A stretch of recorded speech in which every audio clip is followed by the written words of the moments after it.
thongba thakpa ha pamni natra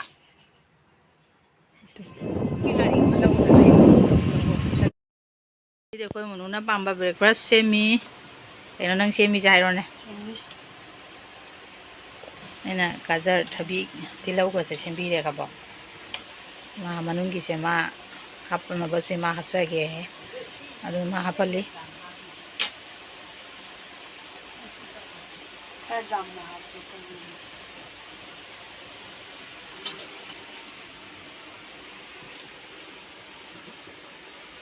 nungro jirum kena tawu de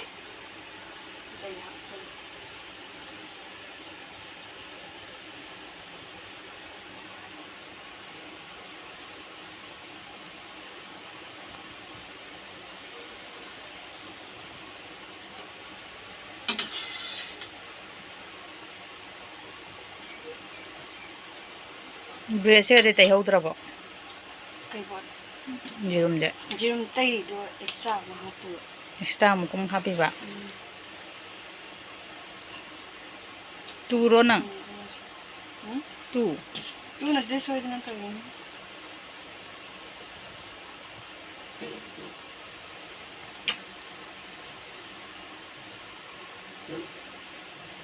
brese loina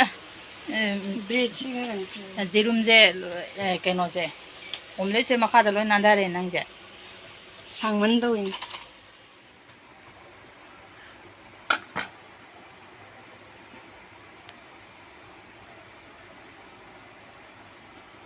na pe ma la aura masa semjaramina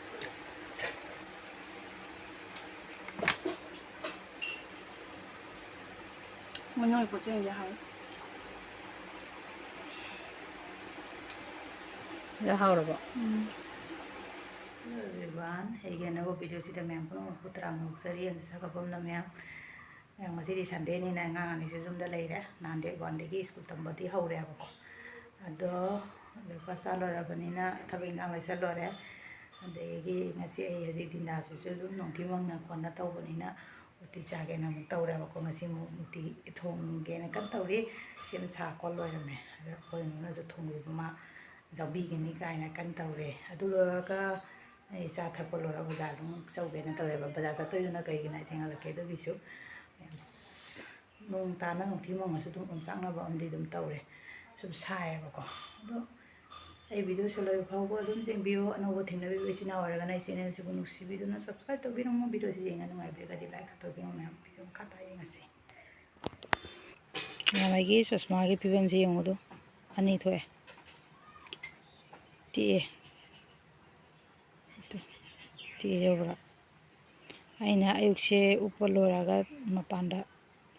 kana to irujaba chaluyeba aduka ina ngasi se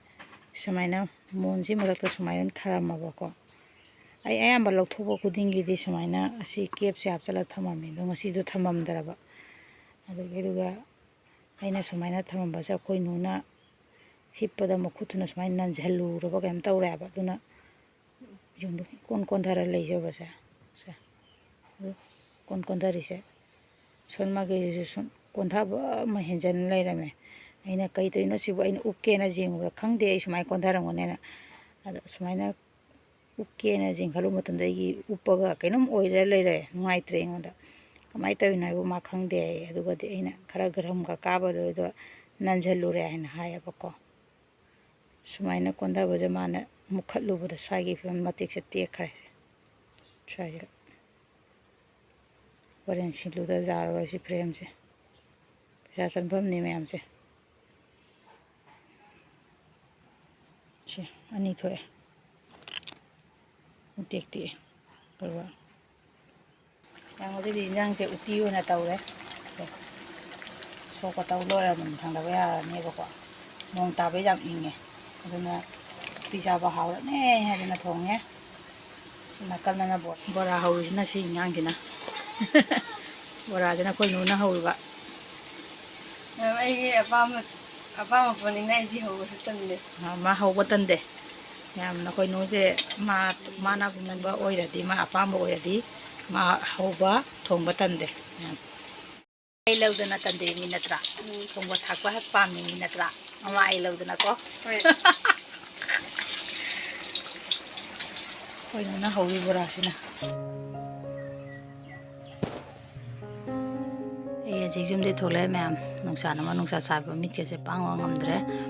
adegi ade sina ko gi khungi maning da leibani wata sablai ni si sing se tan chanari ne ko ko jing nuti gi ekta lai adegi university su paja saba loire opening ga oire haidana ko mapa ibani haina na lai ne ko aina ngangi siti amta taramdre gari thaubo sina nusi se speaker se phone tori mane jam saubo mo konam na henjen ba ko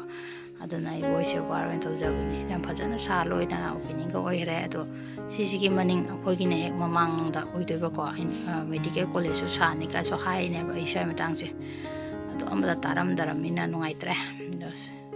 sang gate ka se phasadra me mi la thokla sing na to na sin ta koi bu chu lang na ka su zum jing ne ye mi ge phada sa ba se ning manu ma khoi da nong ta sanga ye ngutri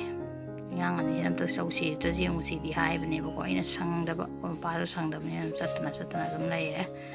nong ma di pu bi ta ri no wa sagal isu chu ban mu dam na ta ngang ni san hari आ जाओ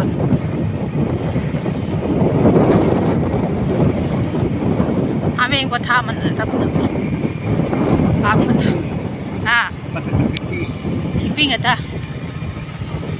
उधरे जगह दी video होता था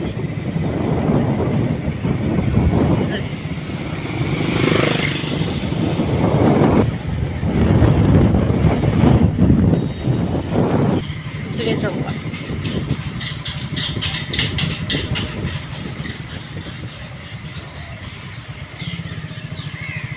बाजार फंबा वानहरी नत्रा सारी तौरा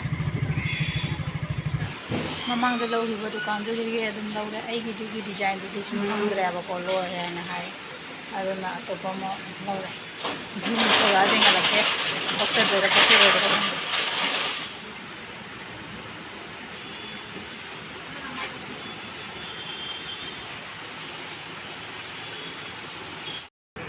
सी design से लौरे आइगी हाने दो फंगद्रे ममोदी का तादे सिसु ममाई से आई ममाई हाने दो याम पामेबा को सिगी स्टाइल से मसिना ला सुरने आई सी ममाई से याम पामे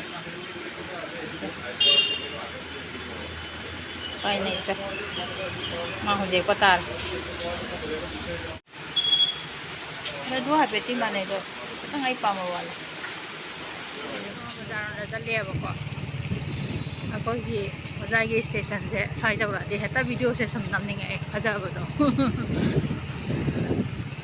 ये चलते रंदा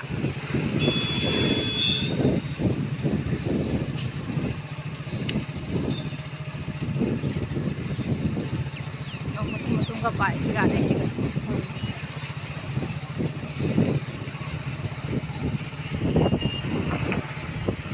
साबै जुलो होइदिने सागादि